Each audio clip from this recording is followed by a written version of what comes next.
Hey there, my friends. This is Dave Wood. I wanted to welcome you to the Daily Shortcut again.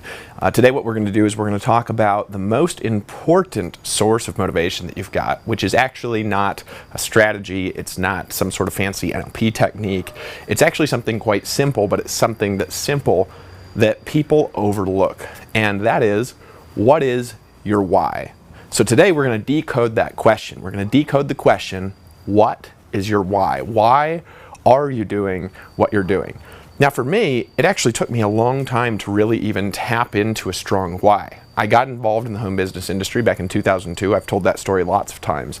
And I got in and I always expected that I was going to succeed. For a long time, that success was like zero, and then it was minimal.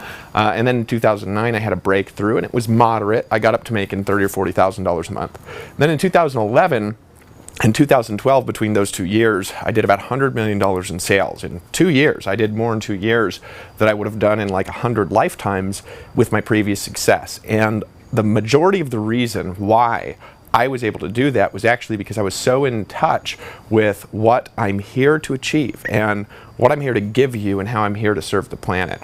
And so a lot of times when people get involved in this industry, they're driven by a why that they don't really get in touch with. A lot of times because they're ignoring it out of fear. A lot of times because they've never really thought deeply through that question. And a lot of times because they've never really asked. See, I believe that you have a higher power, whatever you want to call it. You want to call it God, the universe. I like to call it God. But if you ask and say, can you help me find my reason? You're going to really get in touch with something that's powerful and deep inside your soul, that's going to drive you in ways that a strategy can't drive you. And so what happened to me? Well, go back to 2002, I get started. And what I really wanted was I wanted to be a diamond in Amway, right? They really did a good job at casting that dream in that company. The diamonds lived this lavish lifestyle. And I don't actually know how much money they even made, but it looked like they made a huge amount of money. And I wanted that. I wanted to be able to be free. I wanted to be able to travel. I wanted to be able to live on the beaches of the world and go on these exotic vacations and hang out in swimming pools and places around the world and just chill out with my friends. I wanted to be able to take cruises, to win vacations, to do the things that I'd always imagined doing. I wanted a family. I wanted to be able to give a good life to my family. And so all these things that I wanted were things that these guys seemed to have. And so I kind of connected and I attached myself to them. But I didn't ever really get in touch with my reason. It was always about looking at that life and kind of wanting that life that they had, wanting that freedom that they had. It was something that I couldn't even imagine at the time. Well, go forward to 2006, I actually had some moderate success in a company. I say really moderate, actually it's kind of low, but I got to where I was making $3,000 a month, which in traditional network marketing is actually a pretty decent sized organization of people buying products. In our organization, we make money a lot faster than that, but in that organization, I actually got up to making a few $1,000s a month, and I'm super thankful for Agile Enterprises for providing me that opportunity to learn. And what I did when I got started in that company was I made really detailed plans. The problem was my plans were actually really small. You know, you hear a jet going by in the background. I didn't have any sort of idea that I was going to have a private jet. What I really wanted to do was I just wanted to have success really bad. I wanted to know what it was like because I'd always failed. And so I made these really detailed plans that I was going to take over the market in Fairbanks, Alaska, right? Which the only problem with that plan, it's not that it's a bad plan, it's that that's a really tiny town. And so if I do take over the market in a really tiny town without a very big market, I'm still not going to make very much money in a traditional network marketing company, but it worked and I did it. I actually, by the time I was done building that organization, it was like all of the people with any kind of money at all in Alaska had seen that DVD like 10 times. That was a presentation for the company that I was in. We were doing home meetings and passing out DVDs. But my plans and my detailed visions, they actually worked, right? But I still wasn't in touch with anything that was like really deep or big, and I still didn't really believe in myself so much. I'd failed for a long time. So after that, my organization kind of fell apart because I got burnt out and didn't really want anything because I'd achieved my goal. And then after that, I kind of goofed off for a while. I was homeless. I lived in a van. But in 2009, something different happened. And what happened was I got a different kind of dream that was put in my heart. And that dream was to actually go live the lifestyle. I decided that I was no longer going to build a business in a way that would lead me to being trapped. I wanted to build a business in a way that would produce freedom. And so I started to do that, and I started to develop strategies that were taking the principles that I learned from traditional home business, and they were overlaying them on top of a way of building the business that I could actually progress down a path, right? I could actually progress down a path, and as I progressed down that path, I would maintain my freedom, right? And that was in 2009. Well, what happened to me is I started building, and then literally within 90 days of building, doing things in the right way, I hit a month where I made more than $30,000 that month, and I actually moved down to the tropics. I actually lived in a beach house, and I would drink out of coconuts and think about the commissions that I was making all the time. It worked. I created this life of freedom. But there was also a lot of things that were out of whack with it. For example, I didn't have a good relationship with my spouse. I ended up getting a divorce. I moved later into a house in the mountains in Costa Rica, and I couldn't get my team to duplicate. So it was like I could achieve this success. I could sell lots of stuff. I was actually pretty happy, right? Still am happy, but there was parts of my life that were out of whack. And so we're going to talk about that in some future episodes as well. And so in any case, I kept building, and then just nothing was happening, so I stopped being motivated. Well, around the end of 2010, what happened is I just was like, if I can't help people succeed with this, I'm just not going to do it anymore. I'll be homeless and live in a van. And I just stopped working because I couldn't figure out how to get people to duplicate. It was like another stumbling block that I ran into in my business. It was actually what I was doing, right? And so I just sat there for months, and I would get a whiteboard, and I would stare at the whiteboard, and I'd write things out, and I'd say, how can I help people succeed? But here's what happened to me. There was like a switch that went off in my mind where all of a sudden I stopped thinking about myself, and I started thinking about how I can help my team to live this lifestyle. Well, while I was doing that, I wasn't working. My income actually increased by nearly 50%. It jumped up to about $40-something thousand a month, literally doing nothing near the end of 2010 because the organization that I'd already built, when I stopped like coddling them, they actually just went out and they worked, and they started to produce, and they started to learn and grow, right? Which I found really fascinating. I said, I got to help people do this. So what I did was I used to put headphones on. I'd listen to binaural beats, which are a meditation technology. I mean, you could go on YouTube and look up binaural beats, and there's all sorts of examples of them, but you have to listen to them in headphones because it's what it does is two tones, one in each ear. Your brain creates a new tone because the tones are so close to each other, and then that new tone actually alters your brainwave state, and you get into an altered state that you'd normally get into being a really experienced meditator, right? So I was, walking through the mountains listening to these binaural beats to get me into a delta state. And I used to do that for hours a day up in the mountains in Portolone, Costa Rica. One day I was walking through the mountains and I was thinking, how can I help my team? How can I do it? How can I do it? And I'm obsessive with things, if that makes sense. And so I have this vision, right? And then like this, like 400 images coming to my mind. This is the way that I get ideas. Actually, it's a little bit strange. And that is true, by the way. I have lots of weird stories for you one of these days. And it's like, I get these ideas in, and I knew exactly how to start Empower Network. And so that was back in 2011, in the beginning of the year. So from that moment, I decided I was going to do it. I had the comp plan coming to my brain. I had the structure of the company, the structure of the funnels, the duplication cycle, everything came into my brain like that, right? So I got to work and I started to build it. Well, what happened is that I got this vision kind of like downloaded into me where I was going to have the richest team in network marketing, right? And that's a very different vision than taking over the market in Fairbanks, Alaska. It's a very different vision than what I did in 2009, which was I was going to make $30,000 a month and live on the beach. That was more of a selfish why, if that makes sense. I wanted to cover my needs, but my needs were covered. So now I started thinking about significance, which if you study Maslow's hierarchy of needs, this is the order people progress in. First, it's like they got to feel safe, right? And then they go through this, and then it's significance, right? So I wanted to really impact people.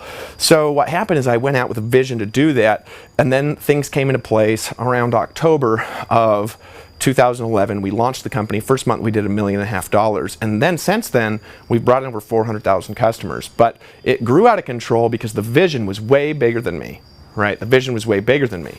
Well, fast forward, it was about a year and a half later, and we were doing an event in Austin, Texas, and my brother Will was training at the event. You've heard him if you've been watching The Daily Shortcut. If not, put in your email below and you'll get to hear things from my brother as well. And he is a change artist. So he uses NLP, hypnosis technology, all sorts of other strategies that he's learned. He actually is bilingual. He teaches these strategies in South America and Peru to psychologists. He's really good. And he was with our leaders, and we were doing this exercise where we were there to connect into our why.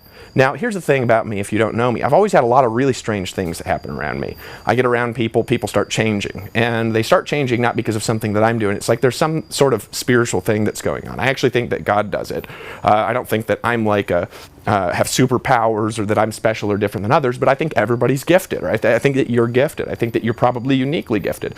I get around people and their careers change, their life change, they start feeling better, they start making more money. And so in any case, you know, I'm there and I'm in this room with Will, and he does this exercise that he calls chunking, right? Which is where you start with a goal and then you go one more higher level up and you say, when you have that goal, what will that get you that you don't have now? And here's what you do. If you chunk from a goal, right, you can actually chunk up to a more abstract level until you connect with the actual reason why you exist, right? It'll usually chunk up to like something related to existence, transformation, giving, right? That is like your core purpose for existing as a human being, right?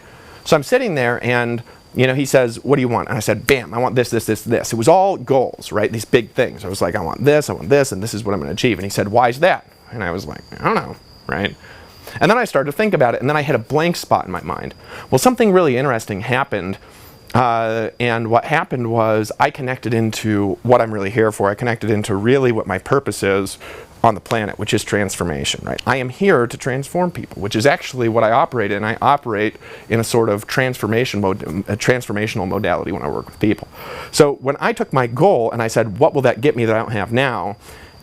And then I got another answer. I was like, well, then I'm going to feel good because I'm helping people. It's like, okay, when you feel good because you're helping people, what will that get you that you don't have now? And then you chunk up, and then you say, what will that give you that you don't have now? And you chunk up. And then what's going to happen is you're going to run into, after a certain amount of asking that, you're going to run into a blank space where it's like you can't answer the question. It's like you think you've said everything, but you want to ask again and keep asking. Because here's what's going to happen. You say, well, what will that give you what you don't have now? You'll stop. And then it's like, bam, you actually will move through an unconscious barrier and get to a root reason that normally is ignored by people on why you're here, right? Which for me is I'm on this planet to transform people, right? Spiritually, physically, mentally, financially. I am here to create transformation. I'm here to help you to transform, right? Well, when I connected with that, it was like this spiritual experience, right? And I was like, that's why I'm doing this, right? So you're here and you're here for some reason, right? Probably most of you are not connected with it. Now, it doesn't mean you can't be, and there's a bunch of you that probably are, but a real reason why is not some sort of goal. It's not something that you want. It's not a thing that you want. That is not the reason you're on this planet. What a real why is like, why do you exist as a human being, right? Who are you here to serve? Why are you here to do that? What is unique about the way that you do that, right? Who are you really? Right? Who are you really? Right? Who are you really, and what are you really here to do? Now, here's the thing I've also found with people is when you go from a reason, it's like you start with the stuff that you want, and then you get up to why you're really here. Nobody is here to be selfish, right? There's nobody I ever walked through that exercise and then they get to the real core reason why, and then they say, well, I'm here to drive a Ferrari, right? Or I'm here because, you know, I want to have sex with lots of women, or whatever the selfish desire is, right? It always connects into something that is service-oriented, like a fundamental, foundational reason why you exist. And if you don't know why that is, there's a bunch of great books you can read on it. There's The Purpose-Driven Life by Rick Warren, right? There's anything that Stephen Covey has written, right? I really like, there's a book, actually it starts with this, and it's written by Orrin Woodward. It's called 13 Resolutions for Life. It's actually probably my favorite personal development book, and Orrin's a personal mentor of mine. I'd recommend that you pick that up. But the fundamental truth is this: when you are connected into your God-given purpose, like the reason why you're here, your energy changes and you do things in a new way because you're driven by something that is connected to the source of your existence, right? And that's what I encourage you to do when we're talking about your why. And I'm not saying the normal why stuff isn't important. Like, you got kids, you should give your kids a great life. Maybe your core reason, though, is you're actually here to make those kids great, right? Maybe you're here to impact kids all over the world. Maybe you're here because you are going to enact a series of changes that compound over time that lead to a whole bunch of generational leaders that go out and change the world, right? Like, who was the person that initiated the series of actions that led to all the things that needed to happen in order for Martin Luther King to have the dream that he did and change the world the way that he did? Who knows, right? There's this old saying that says, you know, a flapping of a butterfly's wings can cause a tornado, right? Through a chain reaction of tiny changes in airflow. And the reality is that everything that you do actually does matter, and it does fit into a grand scheme of things. There's this saying, and it comes from Christian literature, but it says all things work together for the good of those that love God, that are called according to his purpose, right? Now, whether or not you are spiritual, non-spiritual, believe in God, don't believe in God, whatever your background is, when you are operating in your purpose, there is a different tone in the energy that you create around yourself. And what happens is when you go out and you are charged with that power, with that energy, it's like the world bends around you and you do things that you didn't even know were possible. It's like you change the world, right? And I'm going to help you do that right now, and here's how we're going to do that. I want you to connect with your purpose, and so there's a workbook that we have prepared on the next page. All you got to do is right now, while I'm talking, just scroll down. You're going to see a place to put your email. I want you to write your email in that space. After you write your email in, click the button that says Give Me the Daily Shortcut. And we're going to give you a PDF. We're going to give you an audio of today's show. I want you to listen to this again. I want you to fill in that PDF and walk through this chunking exercise. Do it on your own, right? I could do it with you, but it'd take forever in the video, and not everybody would have the same experience. But if you do it on your own, you will connect into that experience. I want you to download that PDF, download that audio, fill it out with a pen and a piece of paper, right? And we're going to give that to you for free on the next page. We're also going to find out how we can help you make more money and have a better life in the marketplace. And so it's been my pleasure speaking with you. Leave me, if you've got a really detailed why, leave it in the comments. Tell me how this episode has got you thinking differently, and I want you to come back in the next episode, because we're going to walk you through a series of transformations that will change not just part of the world, but the whole world over the next 100 years. And we will do it because we're giving you a shortcut. Right now, scroll down as you're listening to my voice, put in your email, and claim your daily shortcut. And I will see you in the next episode.